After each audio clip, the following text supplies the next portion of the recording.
Jesus Christ! If you finish on low still clear. 8.2. This is how I shoot locals. This is what I call speed mode. And the philosophy is simple. If the gun can mechanically get the shots off, then the only reason why the shots did not go where I thought it would go is due to my skill. Nothing more, nothing less. Now, you can think of it as a line of what separates what is possible from what is not possible. And the thing to know is that the line is not static, but forever moving.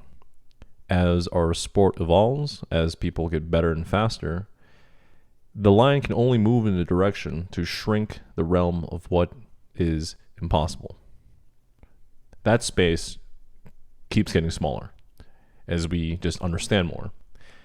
And so that's why I experiment. And I like to do it under match conditions because stuff like terrain, time, spectator, cold run pressures, grip tension, all these things are unique to the match environment. And this way I get the most realistic data and feedback on the experiments that I run. So the stage plan. Coming into the shooting box, I'm going to be drawing with one hand and shooting the first 3 targets on the move. The 2 papers and the steel. After which, I reestablish my grip and continuing moving forwards through the stage, shooting these 2 tux targets. After the 2 tux targets, I need to focus on making sure I turn the corner without stepping out of bounds and engaging the 2 steel poppers. One of them is an activator that activates the swinger behind the blue barrels. When I turn the corner, I'm engaging the partial no shoot and then shooting the open target that's in the middle, followed by the popper, which is an activator for the clamshell, and then the 2 rightmost targets. After I'm finishing engaging the rightmost target, I'm going to try to time it so then the clamshell activates just in time, where you see here.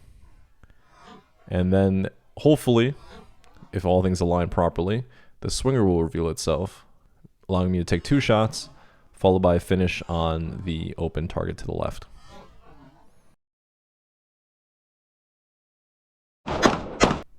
Here, I wanted to test shooting on the move sideways with one hand. The reason why I chose one hand over 2 hands is because with 2 hands, I would have to point my shoulders towards the target. And with that orientation, I would have to move backwards instead of sideways. Now, the result is that I mic'd the steel and I mic'd twice on the left target.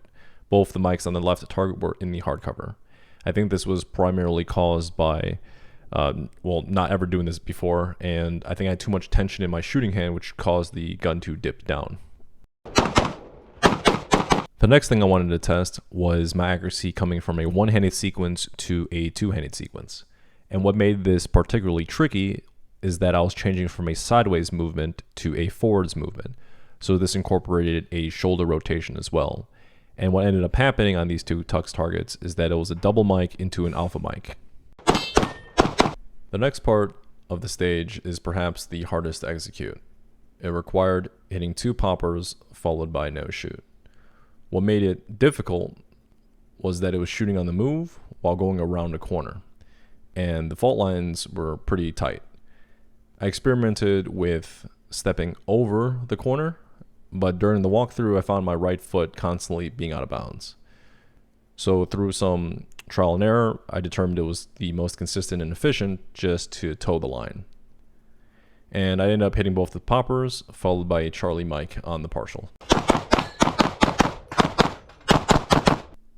Here we have the final position, and it's all about maximizing economy of motion. There are a few things to keep in mind in order to do so.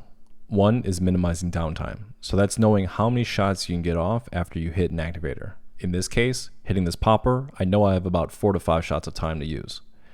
The second thing is minimizing the number of shoulder directional changes. And what I mean by that is, let's say your shoulders are going towards the right. If you go to the left, that would be a change in direction, and vice versa. So at first glance, I thought about shooting this stage right to left. So I'd be shooting this target, then the popper, and then this open, then this no shoot, coming back to the max trap, and then going all the way leftwards towards the static target or the static open target, and then to the swinger. So let's count the number of shoulder rotations in that case. I'll be aiming this general direction coming in. So my shoulders will be going to the right towards this target. The first rotation comes going from here to the no shoot. The second comes from the no shoot to the max trap. The third will be the max trap to the open.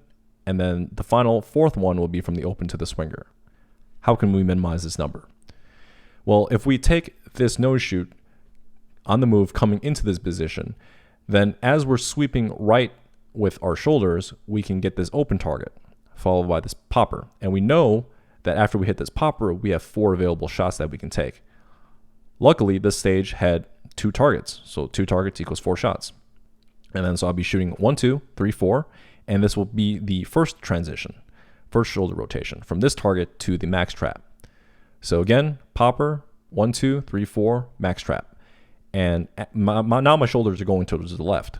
And I'm going to continue going to the left after I hit the max trap to this swinger here. And after the swinger, I finish up on the static target.